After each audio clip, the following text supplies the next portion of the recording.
सगळ्यांना good morning, सगळ्यांना जय भीम. आणि आज व्हिडिओ बनवायचं कारण म्हणजे बऱ्याच दिवसाचं चालू होतं माझं की या विषयावरती आपण आता व्हिडिओ बनवूया.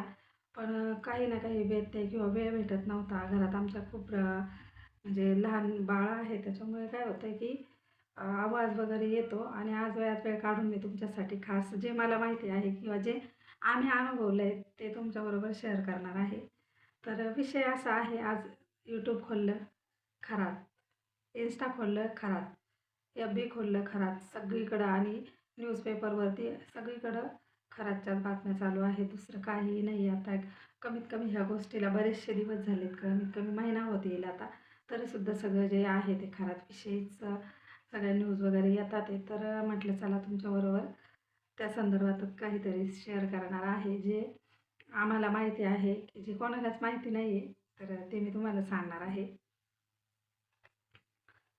तर मुद्दा असा आहे की जेव्हा या खरातने मंदिर बांधलं, तर हे मंदिर जे आहे ते मिरगावला आहे, सिन्नर तालुका. आणि आपण वावी पात्र ह्या रोडने जेव्हा जातो नाशिकला ना, त्या रोडवरती अशी कमान आहे. आपण जाताना आहे ना, ही जी कमान आहे ती उजव्या हाताला आहे. आपण जेव्हा जातो ना इकडून शिर्डी मार्गे, तेव्हा ही कमान जी आहे ती उजव्या हाताला आहे. तिकडून आपण जेव्हा नाशिकवरून येतो तर ही कमान जी आहे ती डाव्या हाताला आहे. तर जेव्हा हे मंदिरचं उद्घाटन झालं, त्याचा जीर्णोद्धार म्हणा किंवा प्राणप्रतिष्ठा म्हणा, हे सगळं जे आहे ते याचे साक्षीदार म्हणजे याचे जे साक्षीदार आहेत ते आम्ही लोक आहोत. तर म्हणजे आमचा व्यवसाय आहे हा, की टेंट हाऊस मंडप जो असतो तो, तर त्या कार्यक्रमाच्या उद्घाटनाला आमचा मंडप होता. तर हे कोणालाही माहिती नाही आहे. तर जेव्हा मिस्टर माझे टेंटचं जे ऑर्डर असते ती त्यांना बोलवलं गेलं होतं तिथे, आणि त्यांना म्हणजे खरातने विचारलं नाव वगैरे. त्यानंतर मग त्यांनी ना त्यांना म्हणजे एक विशिष्ट म्हणजे वेळ दिला होता की तेव्हा तुम्ही मला भेटायला या, तर ऑर्डर वगैरे आपली कन्फर्म होऊन जाईल तेव्हा. तर तेव्हा माझे मिस्टर गेले होते ते ऑर्डर घ्यायला. त्याला आता बरेचसे वर्ष झाले. म्हणजे मला आहे ना अगदी नेमकी जी तारीख आहे त्या मंदिराचं उद्घाटन कधी झालं आहे, किती दिवस झाले असं तारीख माझ्या लक्षात नाही आहे. आणि त्याचं वर्ष पण कमीत कमी तरी त्याला 15-1 वर्ष झाले असतील. तेव्हा माझे मुलंही खूप लहान लहान होते. तर ह्या बाबांनी आहे ना माझ्या मिस्टरांना सांगितलेलं की तुम्ही हा व्यवसाय कधी चालू केलेला आहे, वयाच्या कितव्या वर्षी चालू केला आहे, त्याच्यानंतर कोणाच्या इथे तुम्ही पहिलं काम केलं, आणि त्याच्यानंतर मग जे म्हणतो ना आपण चेहऱ्यावरचे हावभाव हो जे आहेत ते ओळखून. आता असं कोणी सांगितल्यावर डायरेक्टली, आता आपल्याविषयी जर का आपल्याला कोणी डायरेक्टली नावागावाचं किंवा त्याचं वर्ष साल वगैरे सांगितलं तर आपल्यालाही खरेपणा येईल. तुम्हाला येईल की नाही?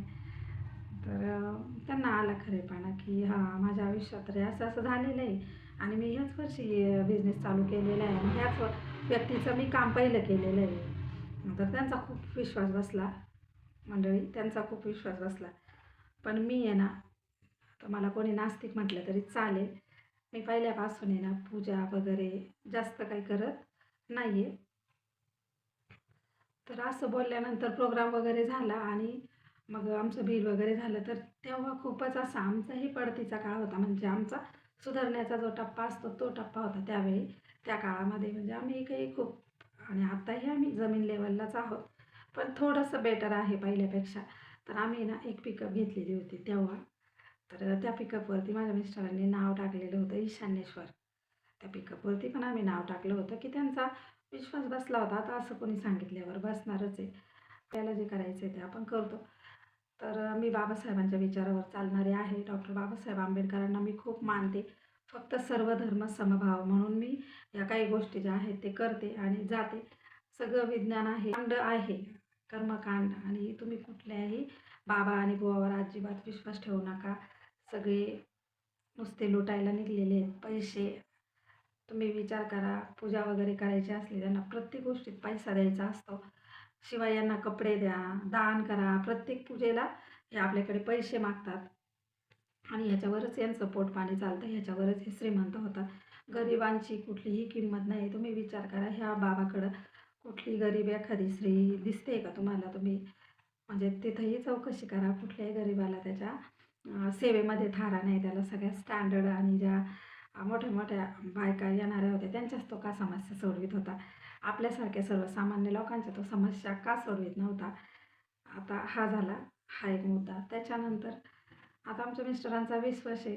ते मला बडबड पण करायचे की तू म्हणजे कधी देवाला हात जोडीत नाही किंवा तू कधी पाया पडत नाही, कधी अगरबत्ती लावत नाही, तू नास्तिक आहे. तर मी नास्तिक आहे असं मी तर स्पष्टच बोललेली आहे की म्हणू शकता तुम्ही नास्तिक, कारण का विज्ञानाशिवाय काहीच पर्याय नाही ना. आपण स्त्री म्हणून आपल्याला ह्या बाबांनी अधिकार दिलेले आहेत की हे बाबा जे बुवा लोक आहेत, जे मांत्रिक आहेत, ते तांत्रिक आहेत, त्यांनी आपल्याला अधिकार दिलेले आहेत की समान हक्क स्त्रीला भेटले पाहिजे किंवा कुठल्या मंदिरात आपल्याला जाण्यासाठी प्रवेश, की शिक्षण घेण्याचा अधिकार, शिवाय आपल्या प्रसूती रजा ज्या आहेत त्या आपल्या डिलिव्हरीच्या वेळेस ज्या नोकरीला स्त्रिया आहेत त्यांच्यासाठी जे पगारी सुट्टी जाहीर केलेली आहे आपल्या डॉक्टर बाबासाहेब आंबेडकरांनी.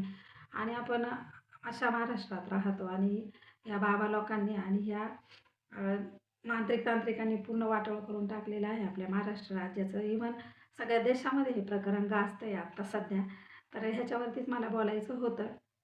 प्लस त्याच्यानंतर मग आता बरेच दिवस झाले तर मुलाचं लग्न झालं आहे, मुलालाही मुलगा झाला आणि आमच्या मिस्टरांना ते जसं भारावून गेल्यासारखं त्यांनी आहे ना आमच्या नाताचं नाव ठेवलेलं आहे शिवानिक. तर शिवनिक हे संस्थान तर तुम्हाला माहितीच आहे कोणाचं आहे, त्या बाबाचंच आहे. शिवनिक नाव ठेवलं. तर मला अजिबात आवडत नव्हतं ते नाव. मी खूप कटकट घातली त्यांच्यासोबत की हे काय नाव ठेवलं आहे तुम्ही, म्हणे तुला काही कळत नाही की म्हणजे याच्यातून खूप सारे अर्थ निघतात, ते तू धार्मिकच नाही आहे. म्हटलं ठीक आहे. पण त्याच्यानंतर मग आमच्या मुलाने आणि मी खूप प्रयत्न केले की नाव जे आहे ते माझ्या मुलीने आणि जावयाने ठेवलेलं त्याचं हर्षवर्धन. तर ते नाव खूप सुंदर आहे आणि आम्हाला खूप आवडतंही. आम्ही खूप प्रयत्न केले गॅजेट वगैरे करणं किंवा जे राजपत्र म्हणतो, नगरपालिकेत जाऊन खूप खूप खूप ट्राय केलं की हे नाव म्हणजे बदलवायचं. आता चालू आहे त्याची प्रोसेस पण आणि हे 2 वर्षापासून आम्ही करतोय, तरी पण काय अजून ते नाव जे आहे ते त्याचं जन्मदाखल्यावरचं बदललेलं नाही आहे.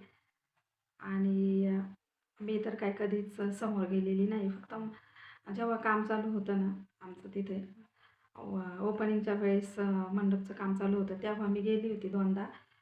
तिथलं ते मंदिर वगैरे, आजूबाजूचा परिसर वगैरे सगळं बघितलेलं आहे. पण बाबासमोर अजून एकदासुद्धा गेलेली नव्हते मी.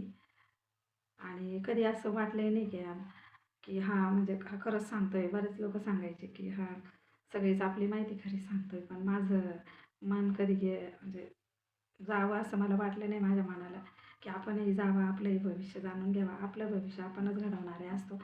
आणि त्याच्यामुळे अशा थोतांड महाराज आणि पूजा आणि पाठ असे करून काही होत नाही. सगळं विज्ञान आणि डॉक्टर. तुमचं काही समस्या आहे किंवा तुम्हाला काय, तर आपणच स्वतः समस्या निर्माण करतो आणि आपणच स्वतः समस्याचं निराकरणसुद्धा करतो. तेव्हा अशा बाबांवर अजिबात विश्वास ठेवायचा नाही. ठेवायचा आहे विश्वास फक्त महामानव डॉक्टर बाबासाहेब आंबेडकर आणि ठेवायचा आहे विश्वास फक्त महामानव डॉक्टर बाबासाहेब आंबेडकर यांच्यावरती आणि त्यांच्या तत्वावरती, त्यांच्या संविधानावरती. आणि आपल्याला जो धम्म दिलेला आहे भगवान गौतम बुद्धांनी, अगदी अहिंसेचा धम्म आहे, शांततेचा धम्म आहे आणि हा धम्म नाही आहे. तेव्हा याच्यावरती आपण थोडासा विचार करायचा आहे. लेडीज ज्या आहेत त्या अजूनही खूप साऱ्या लेडीज आहेत, जरी हे खूप प्रकरण गाजतंय पूर्ण राज्यावर म्हणा किंवा पूर्ण आपल्या देशभर हे प्रकरण गाजतंय, तरी अजून काही लोकांचे डोळे उघडलेले नाही आहेत. तरी काही लोक अजूनही म्हणतात कोणाचं दुखत असलं आत्ता तरी जागे व्हा आणि ह्या महाराजांच्या किंवा ह्या बाबांच्या नादी लागू नका. तुम्हाला काय साध्य करायचं आहे किंवा तुम्हाला काय अचीव करायचं आहे, हे सगळं आपल्या स्वतःच्या कष्टावरती करा किंवा स्वतःच्या बुद्धीवरती करा. अजिबात कोणाच्या नादी लागू नका. हेच मला ह्या व्हिडिओच्या माध्यमातून तुम्हाला संदेश द्यायचा होता. बाकीचं तर तुम्हाला माहितीच आहे. अजूनही हे प्रकरण शांत झालेलं नाही आहे आणि अजूनही हे अजून एक करून सगळं बाहेर येणार आहे त्यांनी. आणि विशेष म्हणजे मी स्त्री जातीला दोष देत नाही, पण थोडाफार प्रमाणामध्ये स्त्रियांचासुद्धा खूप याच्यामध्ये मोठा सहभाग आहे. आपल्या लक्षात येत होतं की याचं वागणं काहीतरी आपल्याविषयी बदललं आहे. संमोहन वगैरे काही नाही किंवा जादूटोणा म्हणा किंवा काळी जादू म्हणा, असं काही नाही. स्त्रियाच भुलल्या आणि त्याच्यापर्यंत गेल्या. तो काही कोणाच्या घरी आला नव्हता. तर बायांनीसुद्धा लक्षपूर्वक वागायचं आहे किंवा अशा बुवाभावाकडे जाताना. आणि जेवढे जेवढे आता मठ आहेत, आश्रम आहेत, याची सरकारने चौकशी करावी. प्रत्येक ठिकाणी हे अशा कृत्य घडत असतात आणि काही इज्जत जाण्याच्या बहाण्याने म्हणा किंवा कशाच्या बहाण्याने म्हणा, म्हणजे बायका थोड्याशा घाबरतात ती तक्रार द्यायला, की आपली ही माणसांपेक्षा किंवा बाबांपेक्षा आता बायकांना कसं, ज्या ज्या बाया याच्यामध्ये इन्व्हॉल्व झालेल्या आहेत त्यांना अजूनही भीती आहे. त्यांची नावं जे आहेत ते आलेले नाहीत, तर त्यांना अजूनही भीती आहे की आपलं नाव येतं की काय, काहीतरी व्हायरल होतं की काय. तर ह्याच्यामुळे ना अजिबात ह्या गोष्टींच्या नादी लागू नका. माझी अगदी कळकळीची विनंती आहे सगळ्यांना. आणि सावध राहा, सतर्क राहा अगदी. आणि कोणी जर का तुम्हाला असं काही आमिष दाखवून की तुमच्याबरोबर हे असं काही करण्याचा प्रयत्न करत असेल, तर त्याला डायरेक्टली विरोध करा, की एवढंही आपण अज्ञान नाही आहे. आणि आपल्याला म्हणजे त्यांनी भूल दिली किंवा गुंगीचं औषध दिलेलं आहे, त्या बाबाने असं काही काही सांगतात, हे साफ चुकीचं आहे. की त्याच्यामध्ये म्हणजे ढळढळीत दिसतंय, की त्याच्यामध्ये लेडीजचा सुद्धा भरपूर सहभाग आहे, तिचाही त्याच्यामध्ये दोष आहे. पण आता तरी जागे व्हा आणि आता तरी जागरूक राहा, एवढीच विनंती आहे. चला, आजचा व्हिडिओ जर का तुम्हाला आवडला असेल किंवा त्याच्यात तुम्हाला काही उणीव वाटली असेल, तुम्हाला याच्यापेक्षा काही वेगळं माहिती असेल, तर मला नक्की कमेंटमध्ये लिहा, कमेंट करा आणि व्हिडिओला लाईक करा. चला, सगळ्यांना जय भीम, नमो बुद्धाय.